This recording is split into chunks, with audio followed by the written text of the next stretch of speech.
देश में माओवादी आतंकवाद के विरुद्ध लंबे समय से चल रही लड़ाई अब एक निर्णायक मोड़ पर पहुंच चुकी है। कई दशकों तक जिस रेड कॉरिडोर को भारत की आंतरिक सुरक्षा के लिए सबसे बड़ी चुनौती माना जाता रहा, वह अब अपनी आखिरी सांसें लेता हुआ दिखाई दे रहा है। मुझे ये कहने में कोई संकोच नहीं है कि आने वाले दिनों में ये रेड कॉरिडोर बीते समय की एक कहानी बनकर रह जाएगा। इस विश्वास का आधार हाल के घटनाक्रम है। कुछ दिन पहले शीर्ष माओवादी नेता और प्रतिबंधित भारतीय कम्युनिस्ट पार्टी माओवादी के वरिष्ठ सदस्य 62 वर्षीय थिपीरी तिरुपति उर्फ देवू जी ने अपने 3 वरिष्ठ साथियों के साथ तेलंगाना पुलिस के सामने आत्मसमर्पण कर दिया।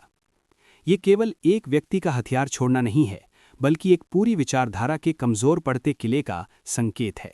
देवू जी का ये कदम माओवादी कट्टरपंथी गुटों के लिए ही नहीं, बल्कि हिंसक वामपंथी राजनीति के समर्थकों के लिए भी एक बड़ा झटका है। देवू जी द्वारा भविष्य में संविधान और कानूनी ढांचे के भीतर रहकर काम करने की इच्छा जताना इस बात का प्रमाण है कि शीर्ष नेतृत्व के भीतर एक गहरा मनोवैज्ञानिक परिवर्तन हो रहा है। माओवाद, जो लंबे समय तक संविधान और लोकतंत्र को बुर्जुआ ढांचा कहकर खारिज करता रहा और समस्याओं का समाधान बंदूक की गोली से ढूंढने की कोशिश करता रहा, आज अपने ही सिद्धांतों से पीछे हटता दिखाई दे रहा है। सच्चाई ये है कि बंदूक की नली से क्रांति लाने का सपना कभी भी आदिवासी समाज की वास्तविक आवश्यकता नहीं था और न ही ये उनका स्वाभाविक आंदोलन था। माओवादी संगठनों ने हमेशा दावा किया कि वे जंगलों और आदिवासी क्षेत्रों के अधिकारों के लिए लड़ रहे हैं, लेकिन जमीनी सच्चाई ये रही कि उनकी हिंसक रणनीति ने इन क्षेत्रों को विकास से दूर ही रखा। कई स्कूल जला दिए गए, सड़कों और बुनियादी ढांचे को निशाना बनाया गया और 2 पीढ़ियों को शिक्षा से वंचित कर दिया गया। रेड कॉरिडोर का नारा दरअसल एक मनोवैज्ञानिक घेरा था, जिसने डर, अस्थिरता और हिंसा को आदिवासी इलाकों की नियति बना दिया। इस विचारधारा ने न तो आर्थिक समृद्धि दी, न ही सामाजिक न्याय, इसने केवल विनाश दिया। आत्मसमर्पण करने वाले देवू जी सीपीआई माओवादी के general secretary, central military commission के प्रमुख और पीपल्स लिबरेशन गुरिल्ला आर्मी के मुख्य रणनीतिकार रह चुके हैं।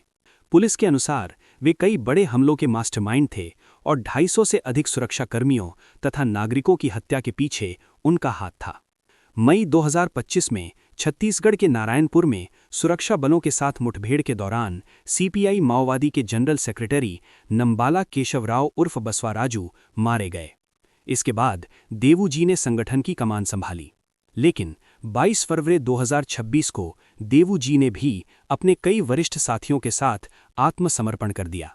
उनके साथ आत्मसमर्पण करने वालों में केंद्रीय समिति के सदस्य मल्ला राजी रेड्डी उर्फ संग्राम, राज्य समिति के सचिव बड़े चोकाराव उर्फ दामोदर और राज्य समिति के सदस्य नूने नरसिम्हा रेड्डी उर्फ गंगना जैसे महत्वपूर्ण नाम शामिल थे। ये सभी दशकों से भूमिगत थे और जिन पर लाखों रुपए के इनाम घोषित थे। देवू जी और उनके साथियों का आत्मसमर्पण माओवादी संगठन के भीतर गहरी हलचल पैदा कर चुका है। पिछले 1.5 वर्ष में छत्तीसगढ़ में 450 से अधिक माओवादी मारे गए हैं, सैकड़ों गिरफ्तार हुए हैं और कई ने आत्मसमर्पण किया है। देवू जी जैसे शीर्ष नेता का आत्मसमर्पण असाधारण घटना है और ये संकेत देता है कि बस्तर, अबूझमाड़ और सीमावर्ती जंगल क्षेत्रों में चल रही संयुक्त सुरक्षा कार्यवाहियों ने माओवादी नेटवर्क को गहरा झटका दिया है। अब सवाल ये है कि इस पूरी स्थिति के पीछे राज्य की कौन सी रणनीति काम कर रही थी। निस्संदेह इसके पीछे प्रधानमंत्री नरेंद्र मोदी की रणनीति और गृह मंत्री अमित शाह की दृढ़ नीति काम कर रही है। सरकार का संदेश स्पष्ट था, यदि हथियार छोड़ोगे तो सुरक्षा, सम्मान और पुनर्वास मिलेगा, लेकिन यदि गोली चलाओगे तो कानून भी अपना जवाब देगा। इसी रणनीति के तहत केंद्र सरकार ने नक्सलवाद विरोधी राष्ट्रीय नीति के अंतर्गत एक विस्तृत रोड मैप तैयार किया। ये रोड मैप केवल सुरक्षा कार्यवाही तक सीमित नहीं था, बल्कि इसमें आर्थिक, सामाजिक और मनोवैज्ञानिक पहलुओं को भी शामिल किया गया। पुनर्वास नीति को आकर्षक और व्यावहारिक बनाया गया ताकि हथियार छोड़ने वाले लोगों को मुख्य धारा में सम्मानपूर्वक जीवन जीने का अवसर मिल सके। झारखंड, छत्तीसगढ़, तेलंगाना, उड़ीसा और बिहार जैसे प्रभावित राज्यों को केंद्र की ओर से पूरा सहयोग और पर्याप्त लचीलापन दिया गया। सुरक्षा नीति को विकास के एजेंडे के साथ जोड़ा गया। मजबूत कार्रवाई के माध्यम से माओवादी नेटवर्क को तोड़ा गया, उनकी फंडिंग चैनलों पर प्रहार किया गया और उनके संचार तंत्र को कमजोर किया गया। इसके साथ ही आत्मसमर्पण की नीति ने हथियारबंद विद्रोह की रीढ़ को धीरे धीरे निष्प्रभावी कर दिया। लेकिन इस पूरी लड़ाई का सबसे महत्वपूर्ण पहलू था लोगों का विश्वास जीतना। इसी उद्देश्य से प्रभावित क्षेत्रों में स्थानीय संस्कृति और आदिवासी परंपराओं का सम्मान करते हुए विकास का मॉडल अपनाया गया। नक्सलवाद विरोधी राष्ट्रीय नीति के अंतर्गत सुरक्षा के साथ साथ विकास को भी जोड़ा गया। पिछले 10 वर्ष में लगभग 5 लाख करोड़ रुपए के निवेश के साथ छत्तीसगढ़ सहित कई क्षेत्रों में बड़े पैमाने पर बुनियादी ढांचे का विस्तार किया गया।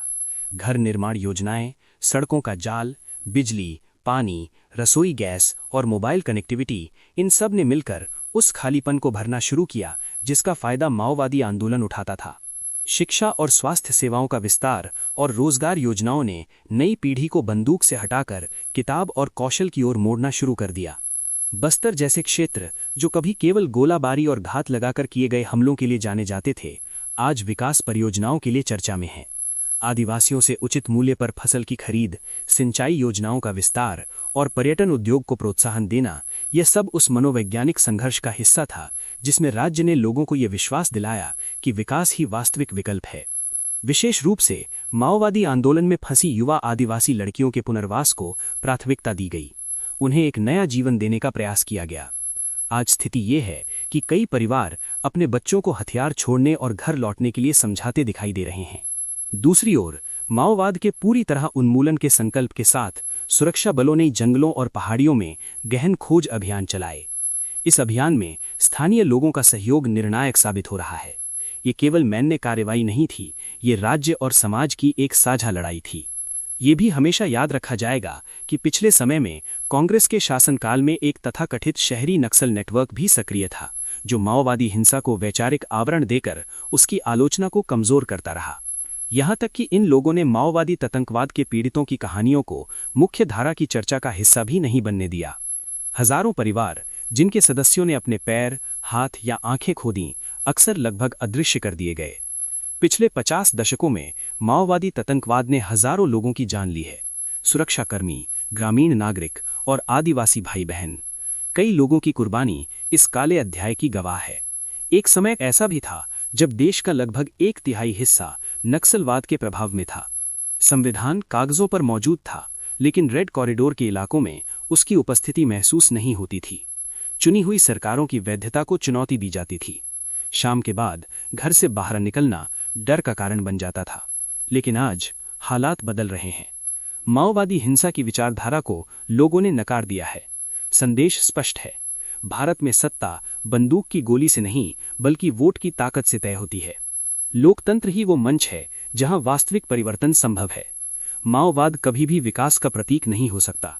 ये हिंसा और तानाशाही की सोच का प्रतीक है। आज रेड कॉरिडोर की कहानी अपने अंतिम अध्याय की ओर बढ़ रही है।